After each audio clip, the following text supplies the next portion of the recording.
Boa noite, irmãos. Que a graça e a paz do nosso Senhor e Salvador Jesus estejam com você, com a sua família, nessa noite. Muito feliz de ver as nossas crianças aqui animadas. Tenho certeza que será um tempo muito proveitoso, profundo e abençoador na vida delas também. Irmãos, nós começamos aqui, na semana passada, uma série de mensagens que eu vou pregar agora ao longo desse mês de janeiro, chamada de Graça para Começar. Então, nesses domingos de janeiro, tanto nos cultos da manhã quanto à noite, nós teremos uma série de reflexões, pensando nesse recorte do ano em que a gente começa, em que a gente retoma as nossas atividades, onde a gente precisa trazer algumas verdades que são orientadoras para a gente, para as novas tomadas de decisão, para os desafios que a gente tem nesse ano que começa a se descortinar diante de nós. Hoje pela manhã, nós pregamos aqui sobre Romanos capítulo 8, de 1 a 17. E hoje nós vamos pregar Romanos capítulo 8, de 18 em diante. Porém, eu preciso dizer a você de antemão que esse texto, para mim, é um texto até mesmo complexo de se pregar. Por quê? Porque a impressão que eu tenho é que a gente vai beber água no hidrante hoje. Já imaginou assim um hidrante aberto e você tentando beber água ali, sabe? Você vai perceber isso no texto que a gente vai ler agora. Aí eu quero que você, com muita atenção, faça essa leitura silenciosa desse texto, que você acompanhe comigo essa leitura. Romanos, capítulo 8, a partir do versículo 18, que diz assim: porque para mim tenho por certo de que os sofrimentos do tempo presente não podem ser comparados com a glória a ser revelada em nós. A ardente expectativa da criação aguarda a revelação dos filhos de Deus. Pois a criação está sujeita à vaidade, não voluntariamente, mas por causa daquele que a sujeitou, na esperança de que a própria criação será redimida do cativeiro da corrupção para a liberdade da glória dos filhos de Deus. Porque sabemos que toda a criação, a um só tempo, geme e suporta angústias até agora. E não somente ela, mas também nós, que temos as primícias do Espírito, igualmente gememos em nosso íntimo, aguardando a adoção de filhos, a redenção do nosso corpo, porque na esperança fomos salvos. Ora, esperança que se vê não é esperança, pois o que alguém vê, como espera? Mas se esperamos o que não vemos, com paciência o aguardamos. Também o Espírito, semelhantemente, nos assiste em nossa fraqueza, porque não sabemos orar como convém, mas o mesmo Espírito intercede por nós sobremaneira com gemidos inexprimíveis. E aquele que sonda os corações sabe qual é a mente do Espírito, porque segundo a vontade de Deus é que ele intercede pelos santos. Sabemos que todas as coisas cooperam para o bem daqueles que amam a Deus, daqueles que são chamados segundo o seu propósito, porquanto aos que de antemão conheceu, também os predestinou, para serem conformes à imagem de seu Filho, a fim de que ele seja o primogênito entre muitos irmãos. E aos que predestinou, a esses também chamou, e aos que chamou, a esses também justificou, e aos que justificou, a esses também glorificou. E que diremos, pois, à vista dessas coisas? Se Deus é por nós, quem será contra nós? Aquele que não poupou o seu próprio Filho, antes por todos nós o entregou, porventura não nos dará graciosamente com ele todas as coisas? Quem tentará acusação contra os eleitos de Deus? É Deus quem os justifica. Quem os condenará? É Cristo Jesus quem morreu, ou antes, quem ressuscitou, o qual está à direita de Deus e também intercede por nós. Quem nos separará do amor de Cristo? Será tribulação, ou angústia, ou perseguição, ou fome, ou nudez, ou perigo, ou espada? Como está escrito, por amor de ti, somos entregues à morte o dia todo, Fomos considerados como ovelhas para o matadouro. Em todas essas coisas, porém, somos mais que vencedores por meio daquele que nos amou. Porque eu estou bem certo de que nem a morte, nem a vida, nem os anjos, nem os principados, nem as coisas do presente, nem do porvir, nem os poderes, nem a altura, nem a profundidade, nem qualquer outra criatura poderá separar-nos do amor de Deus que está em Cristo Jesus, nosso Senhor. Pai de amor e de infinita bondade, nesse momento em que a Tua palavra está aberta diante de nós, fala ao nosso coração, Senhor. Que o Teu Espírito nos leve à verdade que é Cristo e que o Senhor continue a edificar em nossos corações a Tua vontade de maneira plena. É a nossa oração que Te fazemos em nome de Jesus. Amém. O que sustenta você? O que te toma pela mão? Talvez seja fácil perguntar o que sustenta você quando tudo vai bem, quando as coisas estão fluindo de maneira positiva. Só que eu quero refazer essa pergunta. E quando tudo vai mal? O que sustenta você? Posso aprofundar um pouco mais? Quando tudo vai mal, o que o seu coração diz a respeito de você? Quando o trabalho aperta, quando o dinheiro acaba, quando os relacionamentos parecem estar um tanto quanto que desordenados, quando o seu melhor não é suficiente, quando diante das expectativas que os outros têm a seu respeito, você não consegue corresponder, como é que fica o seu coração? O que grita o seu coração? Às vezes, a gente passa por um momento de dificuldade, momentos de crise, momentos em que nós somos verdadeiramente provados. Parece que a gente é virado do lado avesso, a dor aperta, as coisas saem de ordem, e a gente começa a se perguntar, isso vai durar para sempre? Quando que isso vai acabar? Deus está fazendo o que com tudo isso? E no fim de tudo, será que eu vou me perder? Será que as coisas vão entrar no eixo?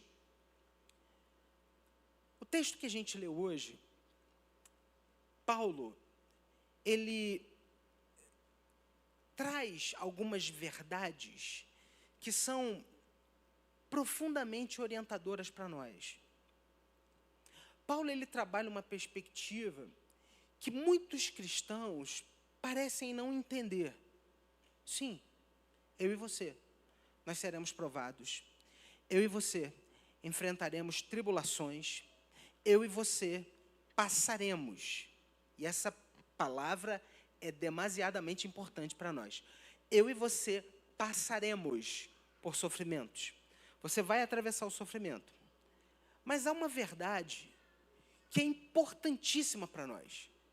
Eu e você jamais, guarde isso, eu e você jamais passaremos sozinhos pelo sofrimento. Jamais. Você se lembra do salmo mais conhecido da Bíblia? Não vou nem dizer qual é, vamos recitar juntos? Ainda que eu ande pelo vale da sombra da morte, o quê? Por quê?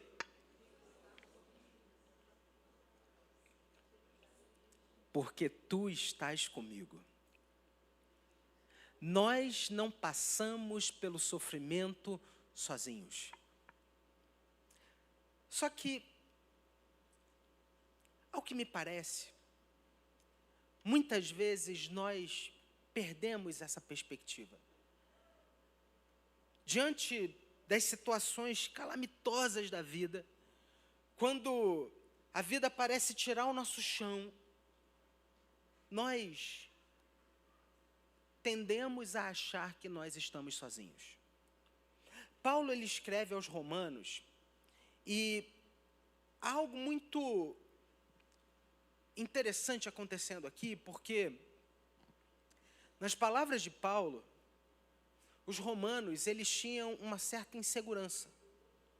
Uma certa insegurança em relação ao futuro. Uma certa insegurança diante dos desafios que se descortinavam diante deles. Os romanos, segundo as palavras de Paulo, parecem que não sabiam interpretar muito bem a dor e não entendiam o lugar da dor na nossa caminhada. E Paulo, ele começa nesse texto justamente, ele não nega a dor, muito pelo contrário. Ele olha para a dor e ele adjetiva essa dor. Ele diz no versículo 18, os sofrimentos do tempo presente. E aí, note, ele não está romantizando, ele não está minimizando, diminuindo o sofrimento. Não, ele está dizendo, olha, existem sofrimentos que são reais. E vamos fazer um exercício simples, muito pontual. Aqui, matemático. Qual sofrimento você tem hoje? Qual luta você tem hoje? Qual desafio você tem hoje? Percebe? Nós temos desafios. Nós enfrentamos, passamos por sofrimentos. Só que qual é a nossa grande tentação? Qual é a tentação do nosso coração? É de transformar o tempo presente em tempo final, em verdade final, em máxima. É achar que nós temos no tempo presente o final da nossa história. E aí Paulo, ele faz uma comparação. Ele diz, no versículo 18, os sofrimentos do tempo presente versus a glória a ser revelada em nós. Ele não está falando aqui que o sofrimento é pequeno, mas ele está querendo dizer o seguinte, olha, os sofrimentos do tempo presente, eles não se comparam com aquilo que há de acontecer. Eles não podem se comparar com aquilo que Deus vai fazer na sua vida.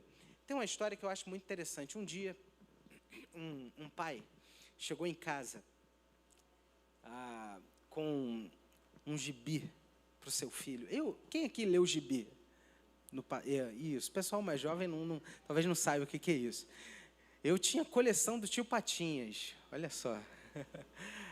E o pai chegou em casa com um gibi e entregou para o seu filho.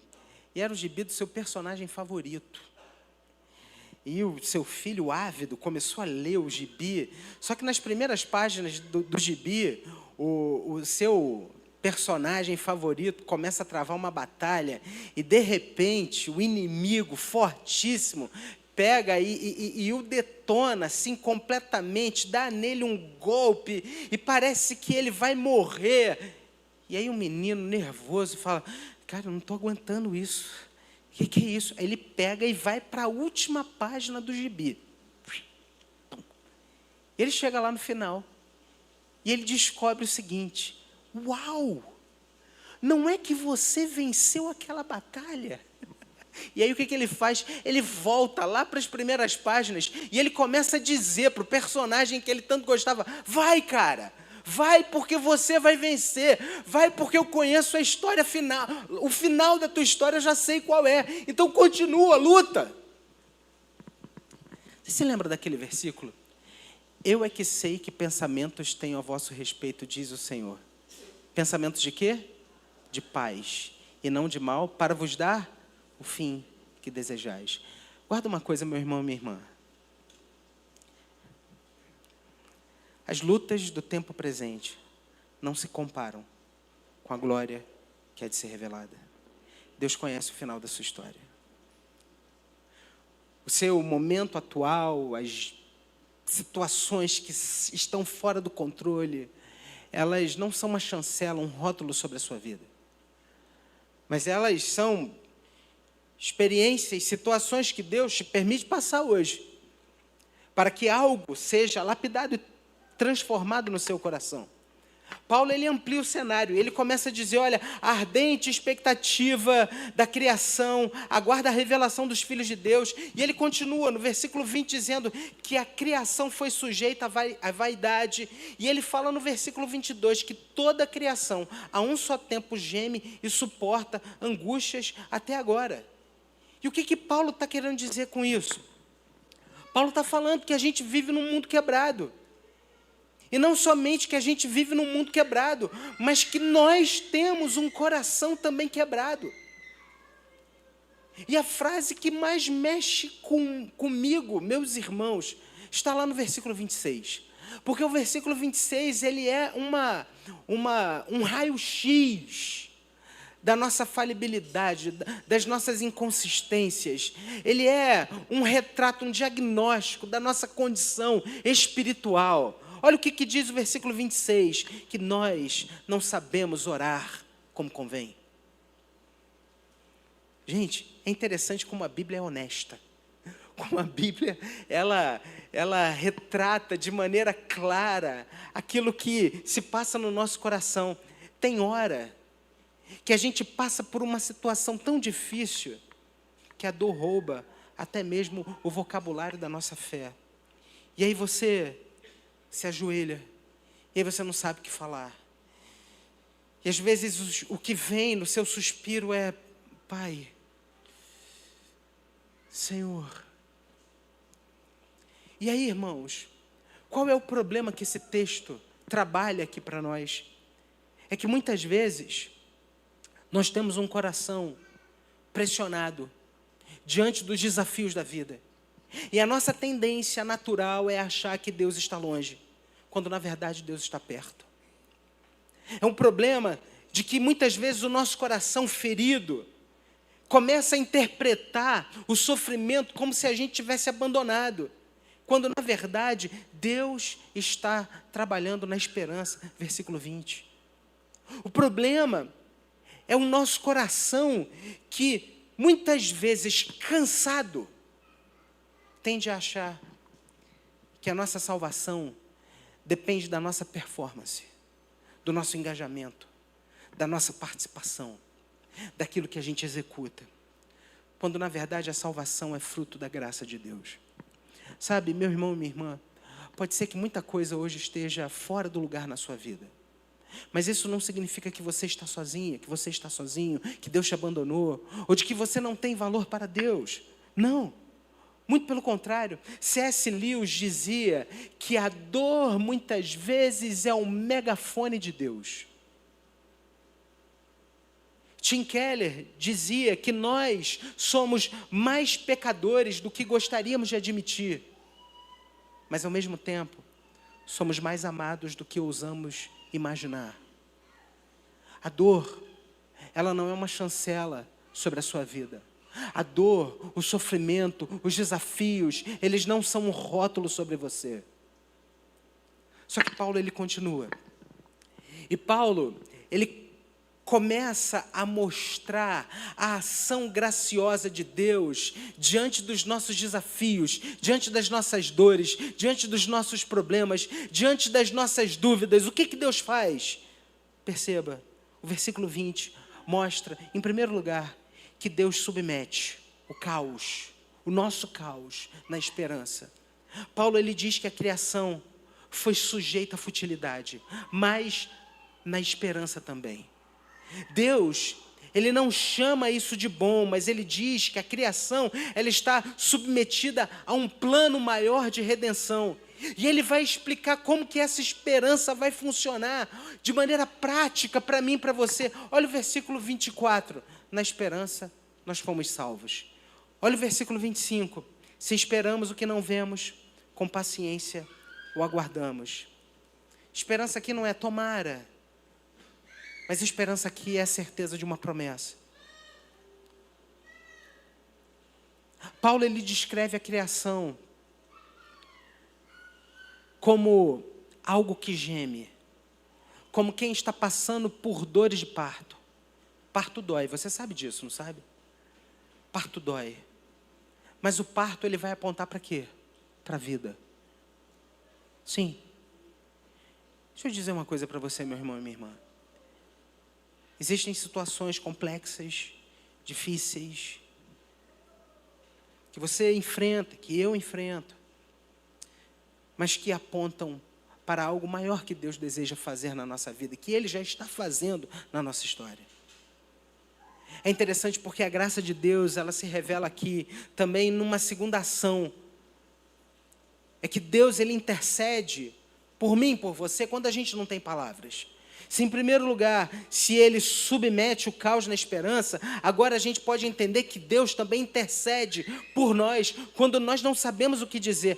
E Paulo, ele aponta para o coração. Olha o que diz o versículo 26. Também o Espírito semelhantemente nos assiste em nossa fraqueza. Por quê, irmãos? Porque a gente não sabe orar como convém, mas o mesmo Espírito intercede por nós sobremaneira, com gemidos inexprimíveis. E Paulo prossegue, ele completa no versículo 27, dizendo que aquele que sonda os corações conhece a mente do Espírito, porque segundo a vontade de Deus é que ele intercede pelos santos.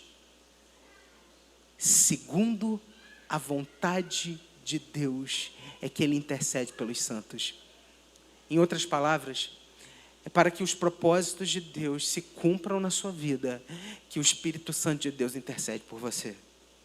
Então, deixa eu te dizer algo de maneira mais simples. Quando a sua oração vira silêncio, quando parece que você ora e você ouve aquele grilinho lá no fundo, parece que não tem nada acontecendo, guarda isso, meu irmão e minha irmã, Deus não está em silêncio. Quando você acha que a sua fé está fraca, o Espírito Santo de Deus não está fraco. Quando você está passando por um momento de confusão, guarde isso, Deus, ele segue como Senhor do universo. Sim, ele está no controle, assentado no trono, reinando de maneira soberana. E isso aponta para a terceira ação de Deus nesse texto, que ele governa tudo, absolutamente todas as coisas, com um bem específico.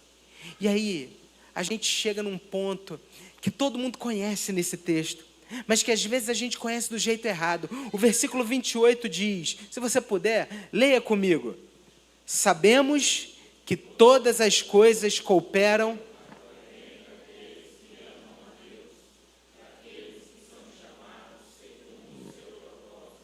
Paulo, ele não está aqui dizendo que tudo é bom.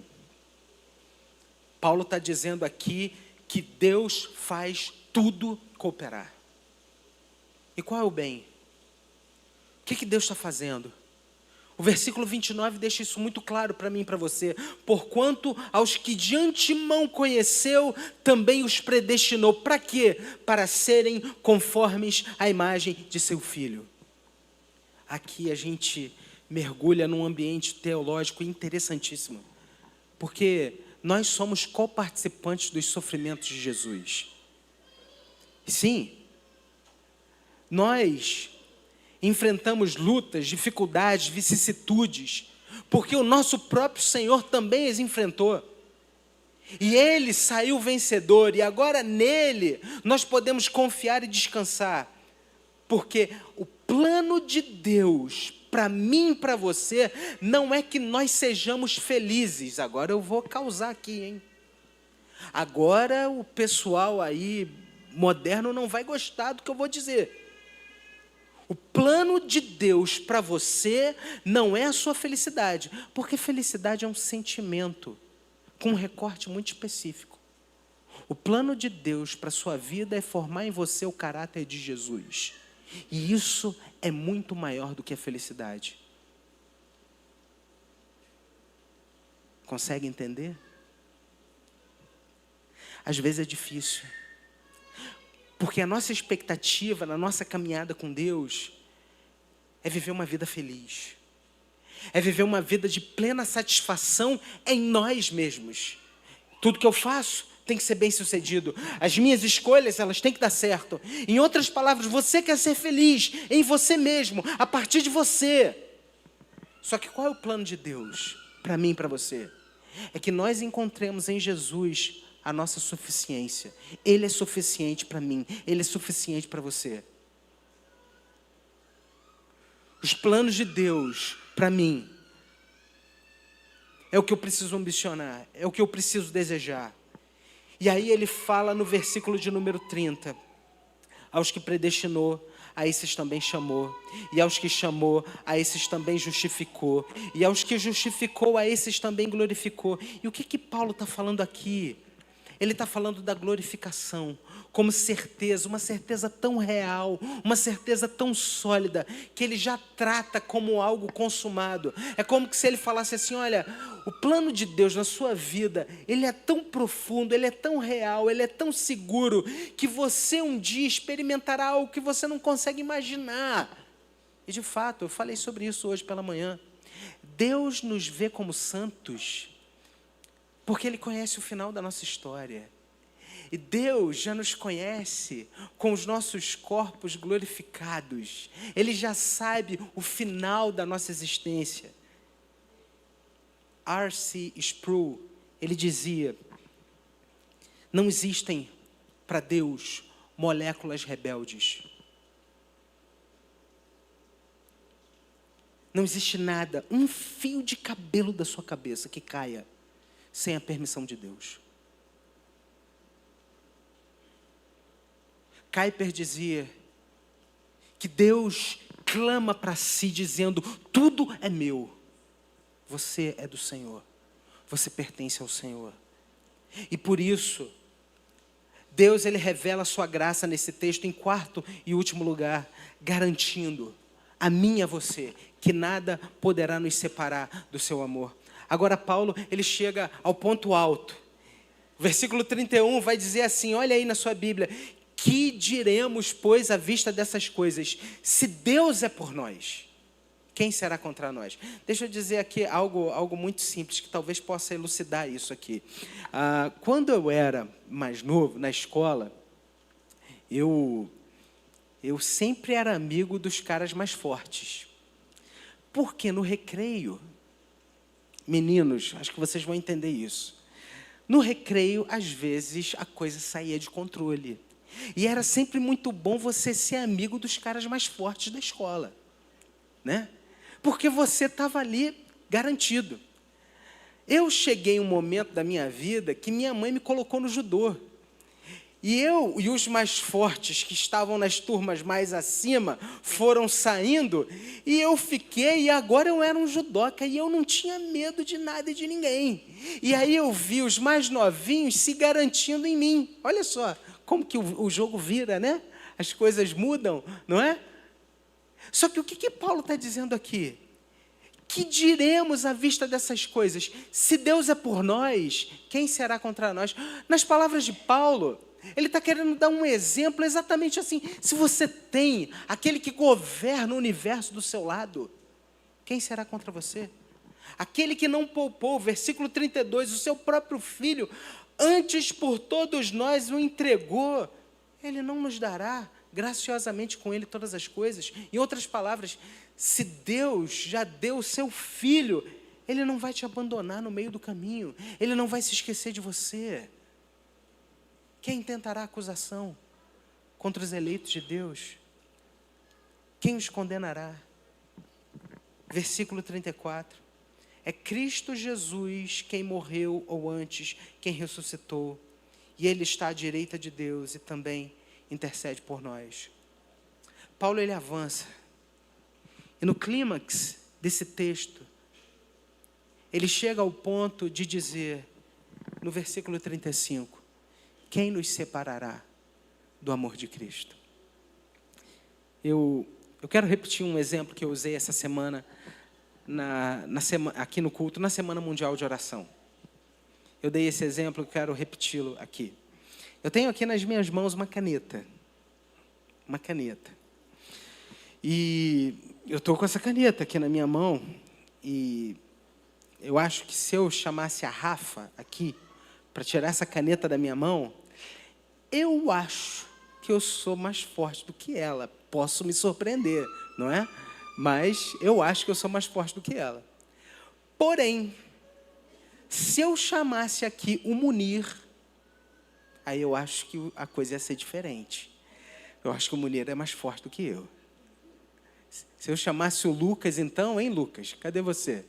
Aí eu sei que eu perderia. A caneta seria com facilidade retirada da minha mão.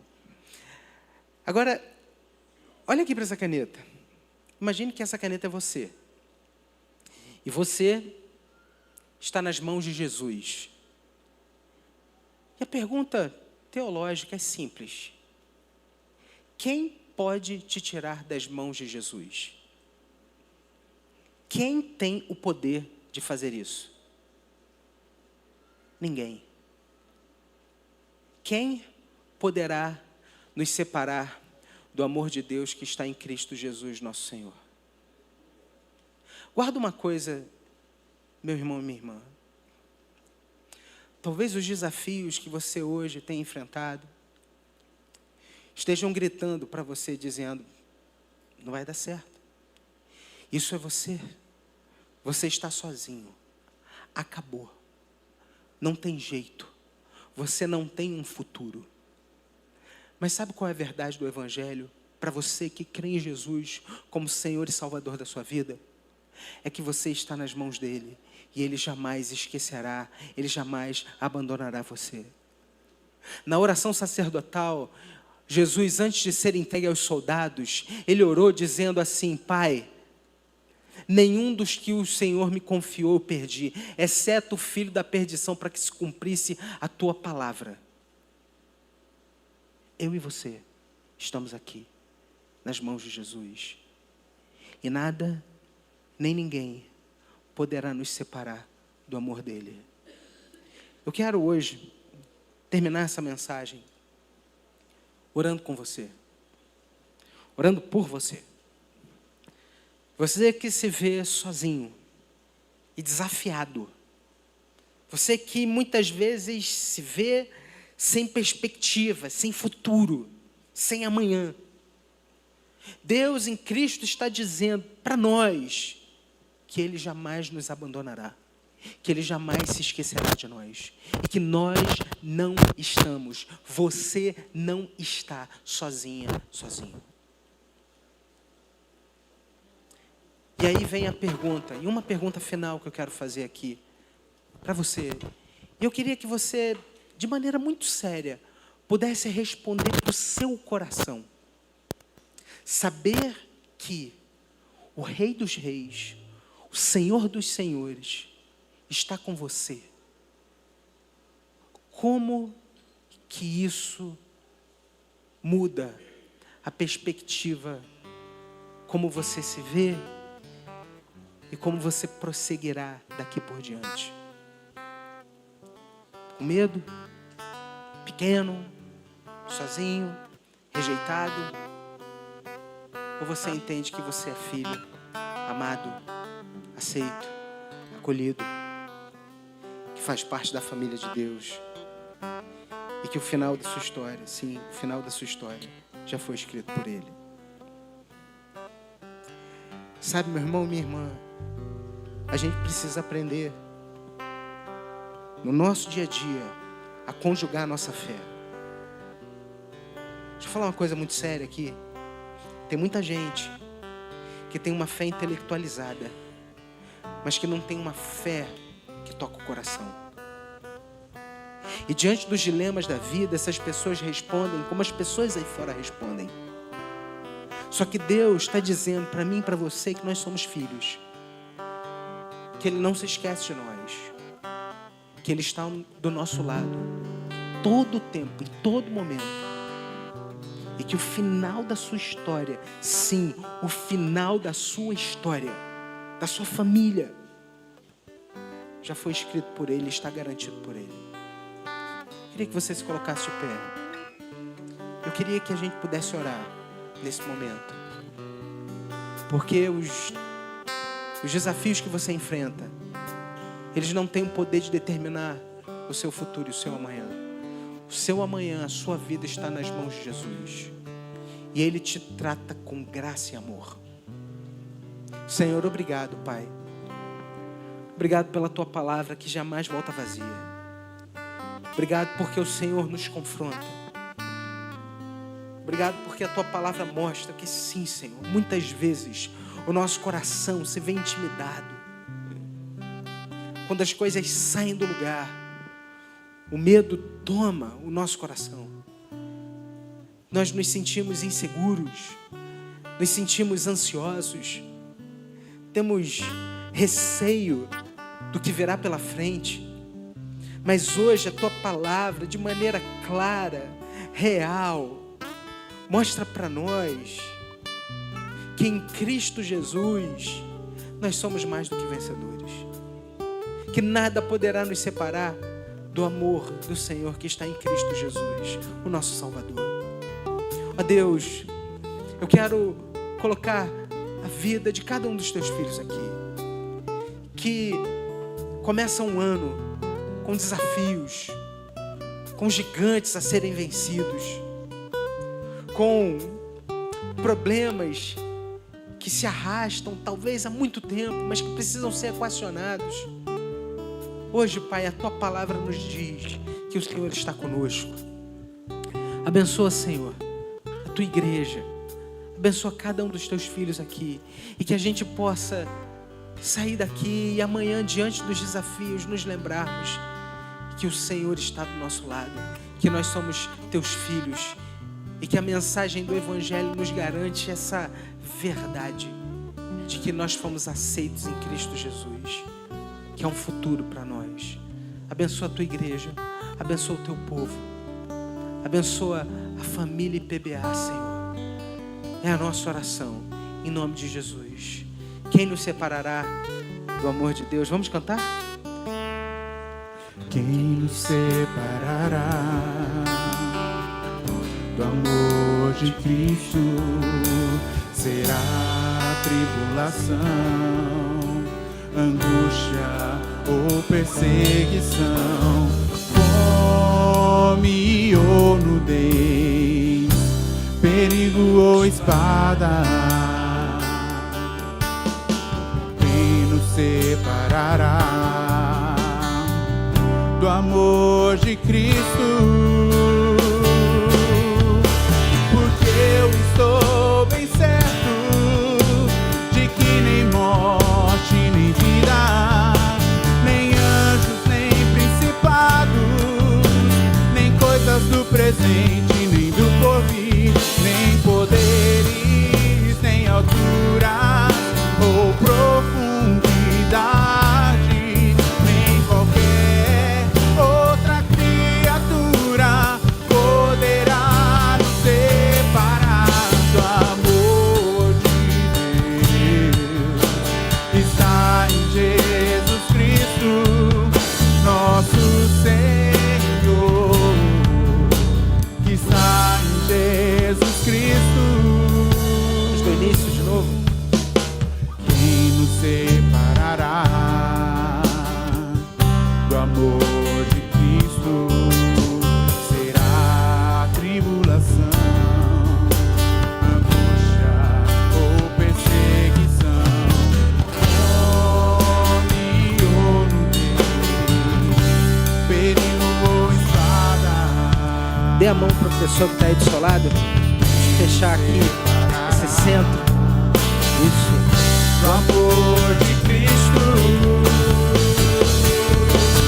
porque eu estou bem certo de que nem morte, nem vida, nem anjos, nem principados, nem coisas do presente ou do porvir, nem poderes, nem altura ou profundidade, nem qualquer outra criatura poderá nos separar